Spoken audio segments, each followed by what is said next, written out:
નમસ્કાર. આજે સરદાર કૃષ્ણગઢ દાંતીવાડા કૃષિ યુનિવર્સિટી ખાતે યુનિવર્સિટી તેમજ national centre on organic and natural farming ગાઝિયાબાદના સંયુક્ત ઉપક્રમે નેચરલ રિજનલ મેગા પ્રાકૃતિક ખેતી કન્સલ્ટેશન કમ વર્કશોપનું આયોજન કરવામાં આવેલું. આ વર્કશોપનું ઉદ્ઘાટન માનનીય રાજ્યપાલ શ્રી આદરણીય આચાર્ય દેવવ્રતજીના હાથે ઉદ્ઘાટન કરવામાં આવેલું. આ કાર્યક્રમની અંદર ગુજરાત રાજ્યની અંદરથી તમામ 33 જિલ્લાઓમાંથી આત્મા દ્વારા ખેડૂતો ઉપસ્થિત રહેલા. યુનિવર્સિટીના જે 70 દત્તક ગામો છે એ 70 દત્તક ગામોના ખેડૂતો છે એ ઉપસ્થિત રહ્યા હતા. ઉપરાંત જુનાગઢ, આણંદ અને નવસારી એગ્રીકલ્ચર યુનિવર્સિટીના ખેડૂતો પણ 30 થી 40ની સંખ્યાની અંદર ઉપસ્થિત રહ્યા હતા. આમ કુલ 300 જેટલા ખેડૂતો આ કાર્યક્રમની અંદર ઉપસ્થિત હતા.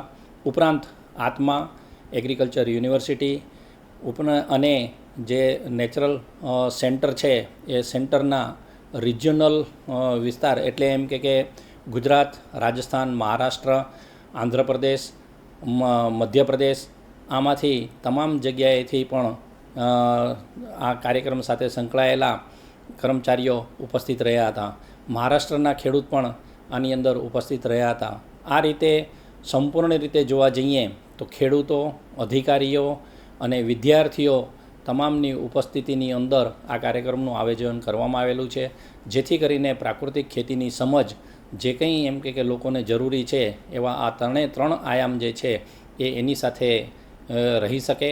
આ વર્કશોપ દરમિયાન આજે પ્રાકૃતિક ખેતીની સમજ આપતા 2 મુખ્ય લેક્ચર છે એ ખાસ કરીને national centre on organic and natural ફાર્મિંગના ડાયરેક્ટર ગગનેશ શર્મા એમના દ્વારા એક લેક્ચર આપવામાં આવશે. જ્યારે રિજનલ સેન્ટર જે નાગપુર ખાતે આવેલું છે એના ડાયરેક્ટર અજયસિંહ રાજપૂત પણ એક લેક્ચર આપવાના છે. આની અંદર પોતાના પ્રાકૃતિક ખેતીના અનુભવો અને એમ કે એ અનુભવના આધારે જે ખેતીનો વિકાસ કરેલો છે એની અંદર મનોજભાઈ સોલંકી કુકમાની અંદર જે પોતાની ખેતી ધરાવે છે અને રામકૃષ્ણ મિશન હેઠળ દર મહિને 11, 12 અને 13 તારીખના રોજ ખેડૂતોને નિઃશુલ્ક એમ કે પ્રાકૃતિક ખેતીના વર્ગો ચલાવે છે, સમજ આપે છે. એમનું પણ એક એમ કે એમના અનુભવોને આધારે એક વક્તવ્ય અથવા તો લેક્ચર રાખેલું છે. બીજા ખેડૂતો છે એ પણ પોતાની એમ કે સક્સેસ સ્ટોરી કહેશે. આ રીતે 3 ખેડૂતો છે પોતાની સક્સેસ સ્ટોરી કહેવાના છે.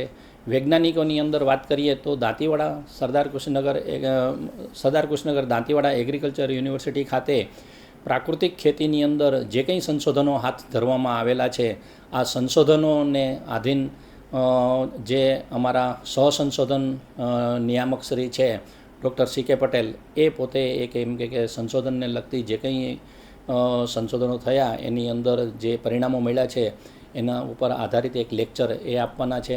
ઉપરાંત જે કંઈ ઘન જીવામૃત અને બીજા આયામો બનાવવામાં આવે છે એનું માઇક્રોબાયોલોજિકલ એનાલિસિસ કરવામાં આવેલું છે.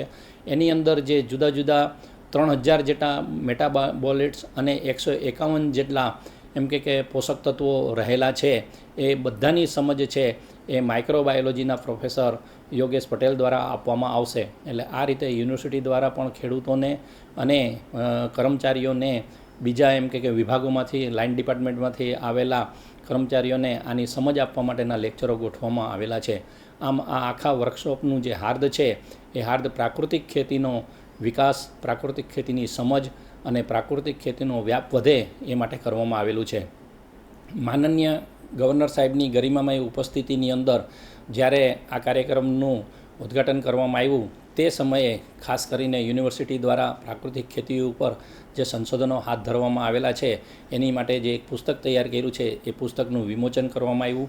એ જ રીતે અહીંયા યુનિવર્સિટી ખાતે નાબાર્ડના સહયોગથી રૂરલ બિઝનેસ ઇન્ક્યુબેશન સેન્ટર ચાલે છે. એ રૂરલ બિઝનેસ ઇન્ક્યુબેશન સેન્ટરના એમ કે કોર્સ તૈયાર કરવામાં આવેલા છે. એ કોર્સ જે તૈયાર કરવામાં આવેલ છે એ વિદ્યાર્થીઓને ભણાવવામાં આવશે. એની અંદર બીજા વિદ્યાર્થીઓ પણ જોડાઈ શકે છે. અને નાબાર્ડ દ્વારા આ જે RBIC સેન્ટર ચાલી રહ્યું છે, RBIC સેન્ટર એક સર્ટિફિકેટ કોર્સ છે એ તૈયાર કરી એનું પણ એમ કે પુસ્તકનું વિમોચન માનનીય ગવર્નર સાહેબના વરદ હસ્તે કરવામાં આવેલું છે. એટલે આ રીતે આ કોર્સ છે એ સર્ટિફિકેટ કોર્સ દરેકને એમ કે આ યુનિવર્સિટી એનાયત કરશે. એ આ રીતની આખી પ્રક્રિયા છે. એની અંદર ખૂબ જ સુગમ રીતે અને માનનીય ગવર્નર સાહેબની ઉપસ્થિતિની અંદર આ વર્કશોપનું ઉદ્ઘાટન થયેલું છે. માં motor driving, safe and sure driving. Driving એ શોખ સાથે આપની મોટી જવાબદારી પણ છે.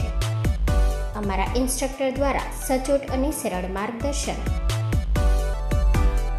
આપની રોજની તાલીમની માહિતી મેળવીને શું અધુરાશ છે એના ઉપર પૂરું ફોકસ કરાય છે.